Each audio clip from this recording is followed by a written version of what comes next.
Mike McCool here in the Royal Examiner Studio, and with me today is Al Gunn. Al is a write-in candidate for the Warren County School Board from the Fork District. And we mentioned that as a write-in because you missed the deadline there. Indeed. And so you're going to have your work cut out for you. So we want people to know about all the candidates, including the write-in candidates, and that's why we want you here. So this is a unique election cycle because we have 3 seats. Normally there would be just 2, and we have a special election going in the north on the North River. But school board is an important position, and some elections we get no one wants to run, and other elections we get everybody wants to run. So I think we're in the middle this time. So, what in the world made you decide to run for the school board? Well, I had some friends and different people who knew me that sort of came up to me and said, Al, you really ought to run. So it was kind of a draft movement, and and they felt that I had something to offer in that regard with my experience as an educator in different venues, and just what they knew about my stand regarding parental involvement. I'm a big fan, or I'm a big advocate for parental involvement in education. Right. As a teacher, I oftentimes view myself as in support of the parents. So even though I have an expertise in a given subject area, the parents, I think, are really the primary educators of their children. And even though I try to show the kids what I do know about my subject area, I rely on the parents, their involvement, their enthusiasm, and their knowledge about their kids for most of what I try to do. So that would be my focus. And my friends who came to me and they said, Al, you speak, I guess, eloquently and with experience about that subject, having taught for a while, but also having thought about it. Sure. And as a parent, and as one that is involved with his son's education, Right. I know how tough it is for parents too, especially in this day and age with all the distractions and now with the pandemic. And so supporting those parents, empowering them, letting them know that I'm really at their service, and I'm going to try to do my best with their judgment about my efficacy in mind is what I'd like to share as a school board candidate. You're right about parental involvement. I've mentioned it many times about my 2 of my kids are teachers, and one that's taught here in Warren County and Prince William County, and both times they mentioned that when there's a parent-teacher conference, out of 63 students, only 1 parent showed up. And that doesn't really reflect well on parental involvement in their kids' education. And I'm sure that's not really, every parent wants their kid to be successful, but I think that it shows you that there's some priorities there maybe that are not getting out there. And I think I agree with you. I think parental involvement is really the key. You teach the subject knowledge, but the parents are the ones that develop the character, I think. Indeed, character, and I think also a lot of the habits. So some of my bad habits I see in my son, but I'm always happy that I haven't stood in the way of the development of good work habits, good habits of resiliency. So I think that's so important for students today, is that they have to learn how to overcome challenges and to stick with a difficult subject or difficult academic career. And the parents really are a big part of that. The example that they set, the reinforcement that they give, and also the care and the concern that give the young man or young lady the resources to stick to education, to stick to learning, and to stick to the following of their dreams. I think that's so important. And again, it's something you can't do really without that parental involvement. Yeah, you have such a short little window every day to, a few hours maybe in the classroom, and then really you might only be with that one kid 40 minutes, Exactly every right. day. So, you're right. That stick-to-itiveness, in the long run, people really work unsupervised, and these are habits you learned. I'm sure you've got some kids that you have to prod along to get things done, and other ones just you tell them what it is and they do it. So I think it's important too that parents a lot of times don't know what resources exist for them, and so for example, you talk about a back to school night Sure. or some other avenue for the parents to get involved with their students' activities, and a lot of times, parents have a limited bandwidth. They don't have an infinite amount of time. They want to know what's going to be effective to help their son or daughter, but a lot of times it's hard to navigate. So I think that's, again, as someone who supports the parental involvement, I think that's so important to let them sort of get the biggest bang for their buck, Sure. for that time investment to really be realized in the success of their son or daughter. I think that's just so important. So I think that's something that educators also can do to let those parents know, hey, this is something where you really can get involved, or you can really make a difference in a way which is not going to be, too burdensome or too difficult. So that's another big part too. So as a school board member, how are you going to do all that? I think as a school board member, again, my focus is going to be trying to find those ways in which the parents can be empowered. So I guess that's a popular word now, Sure, empowerment. that's the buzzword. But I think that's really a good word for this, because as I think some of your other candidates have pointed out, they're the ones who know their kids the best. They know what's successful, really. They know when their kid comes home and they're energized about what they're learning, when they're excited, when they've had fun. That's important. And all those things are the things that parents have the best insight into. And so empowering the parents to take advantage of the educational resources that exist within a system, I think is really job one for the school board. So sometimes when I look at school boards and departments of education, it oftentimes seems like they focus on a relationship with the child that's independent of the parent. And moving away from that, I think, is very important. I think, again, at the end of the day, so many educators, so many people involved with education, professional educators at various levels, they do realize this about parental involvement, that it's really the key. And to some extent, perhaps when they're trying to help the parents become involved, sometimes that, I'm not going to call it apathy, but just the difficulty of the parents have in navigating the possibility for their involvement and greater involvement is where perhaps they lose sight of getting the parents involved. They sort of maybe don't anticipate that they're going to see them at the back to school night, or they devise procedures or initiatives that really don't start with that parental involvement. And I think that's very important. So again, I oftentimes see in professional education, a lot of times the difficulties arise when they lose sight of the parents, when they lose sight of empowering the parents, and when because that's something that kids really don't understand on their own, the importance of education. I think to some extent they value it, but that's really something that they have to be helped to understand, that education is really important.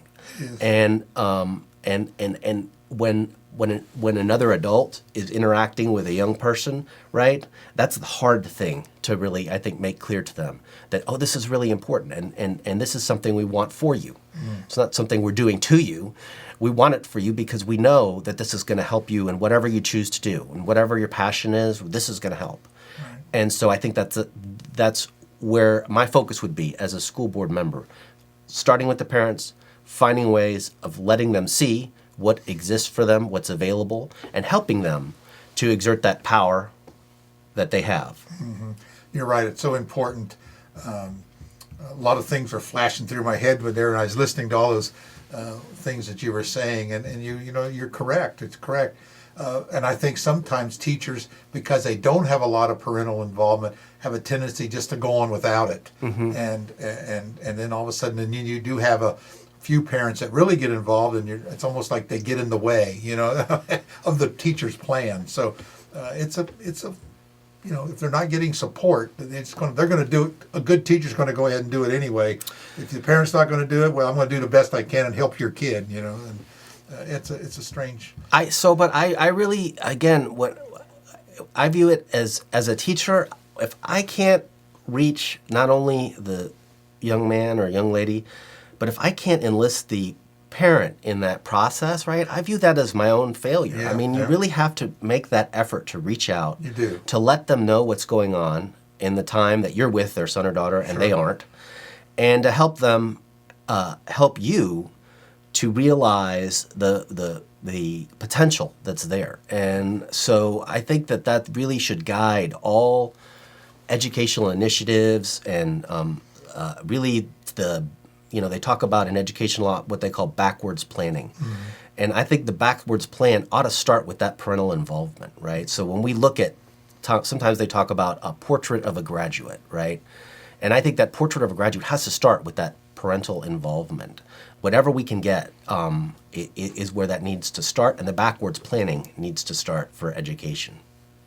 Well, going forward, we want you to come back a couple more times before Sure. the election because, like I mentioned to you before we started, that you're going to be out talking to parents and public in the Fork District, and you're going to see what they feel their needs are, what's been lacking, so we can come back and we'll talk about all the things that are approaching the school board now, from attendance and the pandemic. Sure, yeah. Gender identification and race theory and all these little hot topics that are going about that people say, well, what do you think about this and what do you think about that? I thought the first time we're going to talk to you, we just want to kind of get to know you. So in that, tell us a little bit about yourself. What's your experience? What are you doing now? Well, I'm a teacher, so I do have some experience in education. I've taught in public school for quite a while. I started way back in 2005. And It seems so long ago, doesn't it? 2005. it does to me. But I guess it's the mileage, not I guess. I like your hairdo, so you know. well, that's my necessity, I think, more than any design. But so I've been in public education for quite a while, and I've also taught at the collegiate level and so I've taught at Christendom College, and I've also taught at the private school level as well, or in private education. So I have a varied background, and have seen lots of different educational paradigms and systems and initiatives, and just having taught in public school for so long, it's changed so much over the time that I've taught. So I've seen a lot of different initiatives, a lot of different perspectives over the course of that. Some have been successful. I've gone through, for example, the use of learning management systems in their infancy when I started out, and now they're really essential to what educators do. So it used to be kind of a bell or a whistle, but now it's really a big part of it. Another thing was I saw I saw the pandemic from both as a dad, and then I saw it as a teacher, and saw distance learning and those kinds of things too, and what was not successful about that, and what we could do to, again, involve the parents in making it successful. We see this now, I think, especially in some of the, we're just going through this in the school district where I teach, to try to minimize the isolation that students might undergo in the case of trying to track down contract tracing and different parts of the epidemiology of the crisis, of the pandemic, and trying to minimize the impact on the students and on their parents too. Because again, if we're starting with the parents, we want those parents to be not only happy about what their child is experiencing, but not unduly burdened with the obligations that come from it. So that's another thing over the course of my tenure as an educator. And as I mentioned, I'm a dad, so He's got a 6-year-old, so so he runs me a little ragged there, but he's a very much of a blessing, and I as a dad, that's really the biggest lens. I'll say this oftentimes as a teacher. I'm such a different teacher now than I used to be, Right. because as a dad who's worried about his son's education and trying to do the best for him, I just see things much differently now. you see it on the other side, don't Yeah, you? and Now you're wondering what your parents, your students' parents are saying when your kid comes home. What'd you learn today? Nothing. yes, exactly right. I see so much more. I mean, I've always tried to be a good professional teacher. I've tried to develop myself. I had a lot of opportunities, and help within the system and from other avenues where I was able to develop my skills as an educator. But as a dad, I've learned that really as a teacher, the most important thing is to let the students know that you care, right? And that more than any professional distinction or expertise or knowledge that you have about your subject area is the most important thing. I mean, even caring, I think, is more important to being a attentive estimator of a child's success, more so than any technique that you could ever learn, any test, Sure. any set of tests, any way that you could measure the success of a child. It comes from establishing a good relationship with that young man or young lady, and having them see that, yeah, it matters to this guy or this lady whether I do well or not, whether I succeed, whether I flourish. Well, Zig Ziglar always says people don't care how much you know until they know how much you care. And I think that's perfect what you just said, basically, in teaching.